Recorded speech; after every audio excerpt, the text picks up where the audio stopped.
Jàmmaarloo TV ñi nga am mbégte kontaante ci jàkkaarloog yéen tey nag dama doxantu biir Tivaouane Peulh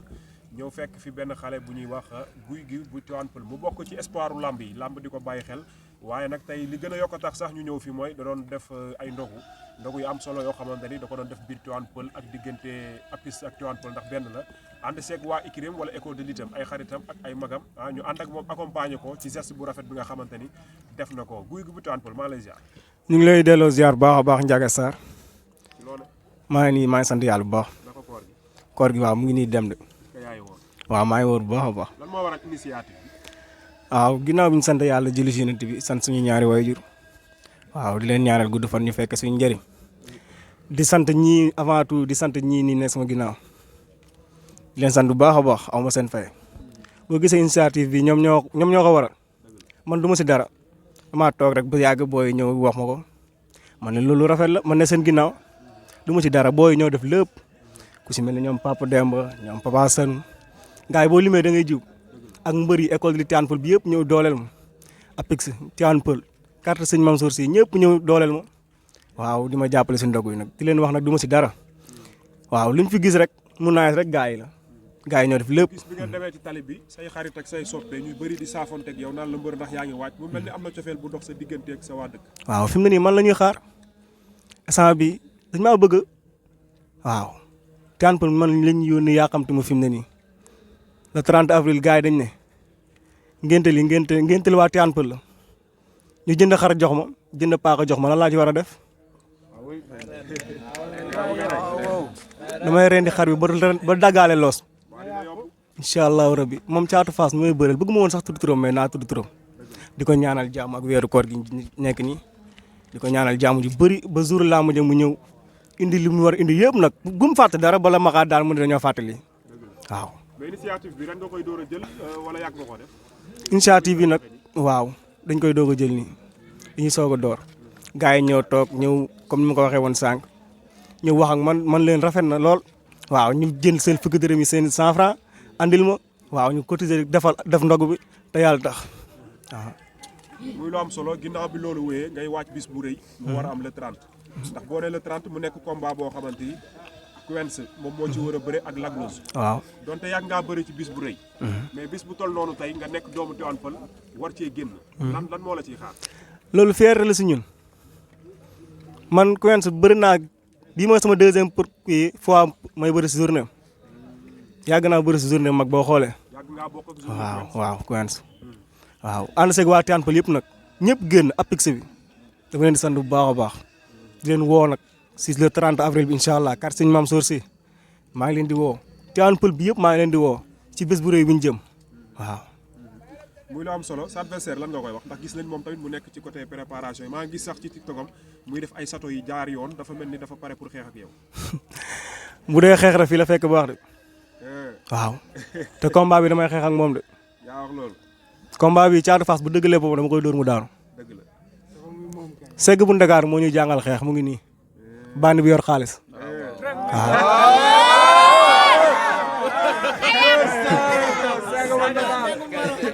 en tout cas yaa ngi bëre mbër moo xamante ni mbëru dëkk la mbëru réew ndax ku ne Fass wax fukki penc ak juróom-ñaari waaye tamit ku ne Tivaouane Peulh wax banlieue Tivaouane Peulh nekk ci xolu banlieue bi jàppale bi ci côté combat gis nañ mu nekk làmb joo xamante ni nii combat la bu baax ci sa carrière mais côté jàppale gis nañ sa adversaire am nañ ko est-ce que yow sa côté tamit jàppale bi ndax combat bi ngay bëre dafa laaj jàppale waaw côté jàppale ñu ngi sant yàlla bu baax di gën a waat autorité Tivaouane Peulh ñuy wax ñu jàppale booy Tivaouane Peulh yi ay champion ñoo fi nekk de ay booy yu mën a bëre te bu ñu leen tegee loxo tuuti ni léegi rek ñu nañ dégg daal incha allah rabbi waaw ñu ngi woote bu baax a baax nag ñu ngi tàllal suñu loxo di woo ñëpp la ñuy woo ku ci mel ni Pape Thiam grand Pape Thiam ñu ngi koy woo si làmb ji ñu ngi koy sant bu baax grand yu support amuñu fayam ak grand Tafa di woowaat autorité Tivaouane Peulh yëpp daal nañ ñëw jàppale tàllal nañ leen suñu loxo waaw. day bëri mbër boo xamante day xeex day bëri. waaw monsieur le maire Tivaouane Peulh Papis Diop ñu ngi koy sant bu baax a baax day xeex day bëre man loolu gisuma ko si moom xam nga laa gis si moom bar bu soufflé man maay dem maay duma maay daan man samay laam musul ma 30 secondes te du bii nii laa yàpp sama waa samay supporters yi yàbbu ma leen sax ba sama commande ma une minute dama ko bëre ak Caatu Faas xalaat dama ko bëre ak Caatu Faas sax non mais est-ce que combat bi du nekk pression ci yow parce que Lac Rose bu Fass moo war a bëre grand combat moom bu nekk Caatu Fass ñaari mafia yi est-ce que attan nga ko. waaw man si grand combat boobu ñooñu laa bëgg a bëre grand combat boobu te nag daa am lu si ne.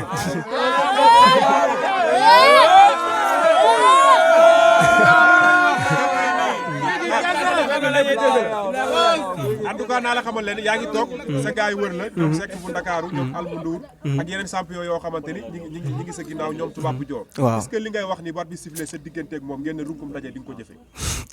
ñoom xam nañ ko sax ñoom bu arbitre sifflé yuuxu na ñibbi nañ yàlla xam na ko bu arbitre sifflé yuuxu na ñibbi nañ déggoo li ma la wax dama dégg muy wax si interview yu bëri mu ngi naan maa ko doole maa dàq bëri maa dàq xeex billaay wallaay taalaahi lépp lu ne si moom mu ngi si man lu ko raw mu ngi si man dama ko mën nag mëneewu ma wax nag wax lañ gën a mën wax mën nañ ko gën a mën mais làmb luy xeetu làmb boo ñëwee Tivaouane Peulh fii déedéet doo demaat feneen de déedéet. ban appel nga ciy lancé waa Tivaouane Peulh. waaw di leen woo rek di wax seen doom moo amaat combat le 30 avril ñu ñëw jàppale mu bu baax a baax rek waaw loolu laa leen di woo. guy gi bu Géejawaay nga tuddee sa bopp. waaw guy gi bu Géejawaay laa tuddee sama bopp nag yàgg na. waaw sama waay la nag sama xarit la dañuy déggante WhatsApp dañuy déggante téléphone waaw mais nag gisante guñu ma ak moom waaw. gisante góole. gisante guñu yëg na sa combat. non combat bi nag jotagoo yëgagu ko.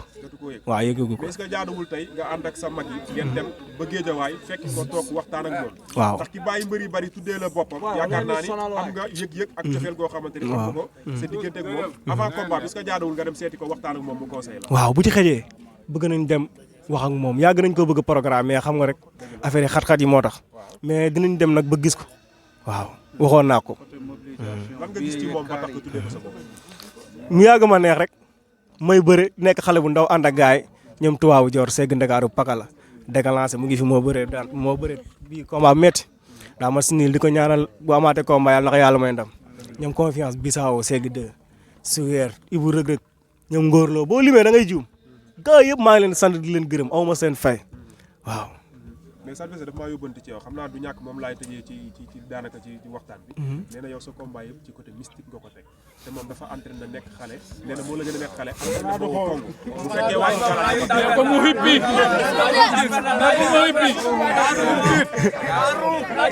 moom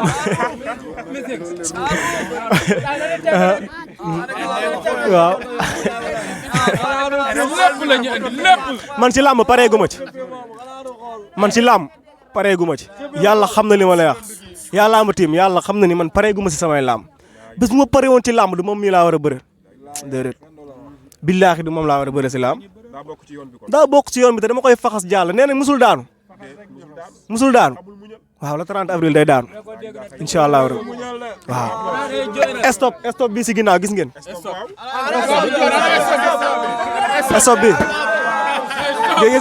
bi gis nga ko Caatu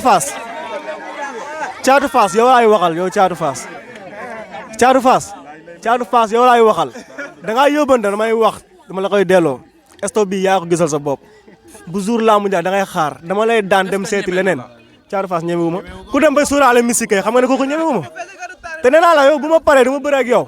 maa ëpp doole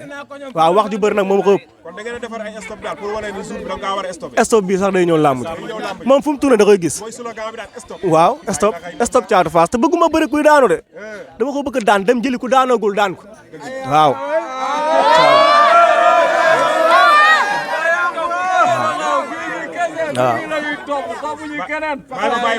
waaw bisimilah. guy gi ginnaaw bi ñu la nuyoo. dañoo gis nga bëreeg Caatu Fass. xale bi nga xamante ne mosut a daanu. te bu duggee arène nationale da koy tëj rap. est-ce que guy gi mi ngi pare ci wàllum préparation mobilisé. car ak billet waa Tivaouane Peulh est-ce que pare nañ pour ànd ak yow. waaw di taalaat sama loxo rek Fallou ñu ngi lay béggee bu baax amuñ sa fay yaa ngi jàppale waa Tivaouane Peulh bu baax a baax ñu ngi lay béggee bu baax a baax waaw monsieur le maire Papis Diop ñu ngi koy wax mu jënd si tigé yi leen ñu kaar yi ak autorités yi Tivaouane Peulh yëpp boo limee da ngay jiw. parce que boobu daa mën a mobiliser. waaw day mobiliser. Dakar la dëkk. Fass Gueule Tapée. ne buñ jugee ku ne xam nañ dañoo mën a sot. parce que yaa ngi góorgóorlu ci côté boobu noonu. dañuy sot Tivaouane Peulh benn écurie la am na Tivaouane Peulh benn écurie moo fi am te ñëpp bokk ndey ak baay. borom sereet yi dañ koy fees dell ñooy jënd bi yëpp. billaahi kon mën nañ ñi lamb Tivaouane Peulh la. lamb ji lamb Tivaouane Peulh la waaw. lamb ji lamb waa Tivaouane Peulh la tàllal naa leen sama loxo nag nañ lee Njaga Njaay jënd tigéey man sama côté mun naa ko am naa doole mun naa bëre te dinaa fecc lamb ji dinaa ko daan su ma ñëwee yéen média bi da ngeen koy gis lépp luy neex si lamb dinaa ko def te Caatu Fass bu jour ba man la lu waay waxoon la ci dellu da nga ci delluwaat avant ngaa wax sama def ko avant ngaa wax ma def ko nga def ko waaw. Caatu Fass damay xeex ak moom Caatu Fass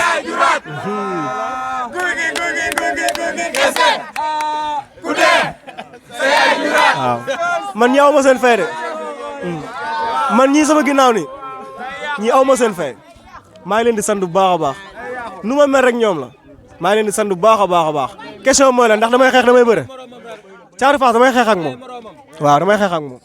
waaw damay xeex ak moom yax nag ci biir xeex bi guy gi daa lay bàyyi waaw nga tàggatoo nee naa la lu nekk doy waaye day am mbégte ci initiative bi nga xamante xale nga nga xalaat ko ànd seeg say mag ànd seeg waa Tivaouane Peulh mooy joxe ndogu te ne nañ benn xaru tàndarma rek boo ko joxee nit koo xamante ni dafa woor yaakaar naa ni am nga yiwu sax ku dem màkk ba ñëw rawatina nga jël mburu ak lañ ci jot a def yëpp gis naa ko ku gis ndogu mi xam ne nekk ndogantu ndogu la ci biir ndogu yi te gis naa ñoom almuluur yaay ndogu giñ ci ndogu xam nga ñoom sama ndogu sa instant ndogooguma ndax mi ngi ci moom waaw waaw tàggatoo nga jox gars yi rendez-vous ñoom ay lekkat lañ nag ay lekkat lañ gars yi ay champion lañ de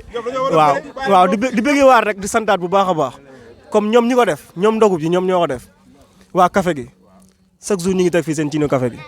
aw ma seen fay waa Boum Faya maa ngi leen di sant bu baax a baax a baax waa Boum Faya waaw ragaluñ dee de waaw ragaluñ dee de waaw Boum Faya bi Boum Faya maa ngi leen di sant bu baax a baax di woowaat waa Tivaouane Peulh nag ne leen combat bi egsi na waaw grand Youssou Por maa ngi koy woowaat bu baax Pape Thiam maa ngi koy woo pour mu jàppale ni ñu ne xale lañ bëgg a làmb suñ duggee làmb dañ koy def du ñuy def ba mu neex si sama 6e combat laa jëm nii 5 victoire laa teg la benn mot si 30 minutes benn mot si 30 secondes samay combat waaw di bëggee ñëpp di santaat sama papa ak sama yaay di leen ñaanal gudd fan ak wér gu yaram buñ fekkee sama njëriñ waaw loolu rek laa bëgg incha allah waaw jaayëf ñu ngi lay bëgg bu baax a baax a baax ok jaayëf amul ku mu fa kontaagal léegi kenn mënu koo daan nañ ko ñaanal rek yàlla lafal ko cat te yaru na te mu ngi ci yoon xale nag bu tegul yoon ba rek day am waaw te moom nag mu ngi ci yoon wi waaw yàlla bu mu ko teggi waaw bëgg nañ xam nga rek bëgg nañ mu am lu kayo suñu njort daal ci kàttanu yàlla ba ci booy yëpp waaw ku ci nekk daal boo ko tegee ci yoon li nga am li nga war a am yow di nga ko am parce que làmb méttiwul gunge la rek waaw ku fi nekk ndaanaan ku ne dañ laa gunge te ñun fi mu ne nii ragaluñu gunge booy yi wër na yàlla suñu bakkan lañ ci teg parce que Serigne Touba Mbacke te xam na xoolal zone bu ci nekk xam nañ la ñuy bëree loolu mooy problème bi nag moo tax ku fi am mbërub Tivaouane Peulh baye boo nga wuti loo def doo am dërëm billaay wallaay taalaay waaw pare nañ pour loolu waaw nga lancé benn appel ci côté mobilisation ak ci côté promoteur yi waaw Tivaouane Peulh am na ay mbër yu am qualité yoo xamante ni ñi ngi fi suñu bëree mu neex suñu bàkkoo mu neex promoteur yi gën a mën a bàyyi xel Tivaouane Peulh te xam ne Tivaouane Peulh gox la boo xamante ni dañuy dund aada dañuy dund cosaan dañuy dund culture ma bëgg nga lancé appel boobu à travers Jàmmaarloo TV am naa yaakaar bu émission bi jàllee rek changement dina am waaw wax nga dëgg ñu ngi tàllal suñu loxo nag promoteur yëpp ñu ngi leen di tàllal suñu loxo di wax nañu jàppale booy yaa ngi Tivaouane Peulh ñun booy yi mën Dakar yëpp daan nañ leen barke yonent bi booy yi mën Dakar yëpp daan nañ leen kon nañ jàppale booy yi dañuy mobiliser di wax nag Tivaouane Peulh nañ jàppale booy yi nañ ci jàpp ñun pare nañ pour lépp waaw ci kàttanu yàlla nañ ñu jàppale ñu dem jëli ndam yi indi lépp lu ñu bëgg ci làmb dinañ ko am incha allah ci kàttanu yàlla waaw di tàllal ñëpp suñuy loxo nag bépp promoteur bu fi ñëw yombal nañ la buntum ñun combat bu yàqu sax dañ koy bëre ñu dañoo pare pour bëre waaw xam nañ la ne làmb ja waaw parce que li ñuy daj moo gën a metti fopp arène billaay wallaay taalaay li ñuy daj mbër muy fayeeku million du ko daj lu leer laa lay wax man mi rek diin dama daan yéeg mbër muy fayeeku million fa ma yéeg sañu faa yéeg kon damay teg booy lu raw loolu billaay wallaay taalaay pare nañ pour lépp waaw Tivaouane Peulh nag nañ ci jàpp bu baax xam ne ñun buñ dem fépp fuñ mënti dem Tivaouane Peulh la ñuy fanaan si guddi Tivaouane Peulh waaw kon nañ ci jàpp nag tàllal nañ ñëpp loxo nag waaw di wax yàlla na yàlla suturaal kattanal ñu. grand vie nag ñu ngi koy sant bu baax ayca waaw amuñu fayam moom it waaw mu ngi dem di lijjanti ci ay combat di indil booy di bëre yàlla leen may ndam te igri bu ndaw lañu yor amuñu fayam ñu ngi koy sant bu baax a baax grand vie tuwaawu jor suñu tëdd fil ñu ngi koy sant bu baax moom it jàmbaar la waaw daa jóge si combat am ci defet mais maa ngi ko naan champion na gën a waaj si tànk yi ñun moom lañu am moom mooy suñu mbër bu mag waaw na gën a nekk si tànk yi rek ñun ñun nañ koy gis rek bu sawaree chaque jour rek ñun dañuy sawar incha allah di ko ñaanal jàmm ju baax a baax a baax waaw champion la waaw ñun moom lañu am moom rek la ñuy topp waaw waaw ñu joxante rendez-vous waaw après nag dañ ciy waxtaan suñu staff incha allah lu ñuy wax rek loolu la ñuy def incha allah waaw maa ngi santaat ñëpp waaw rendez-vous la 30 incha allah jaayëf kontaan naa si yow Ndiaga suur naan ba mandi ñëpp a kontaan nañ yàlla na koy yàgg di def ay at yu bëree bari ci barki Seydina Mohamed ci barki Cheikh Saad bi mi ñu yaakaar. waaw tey ñu gis ni Gouye Gui day waaj combat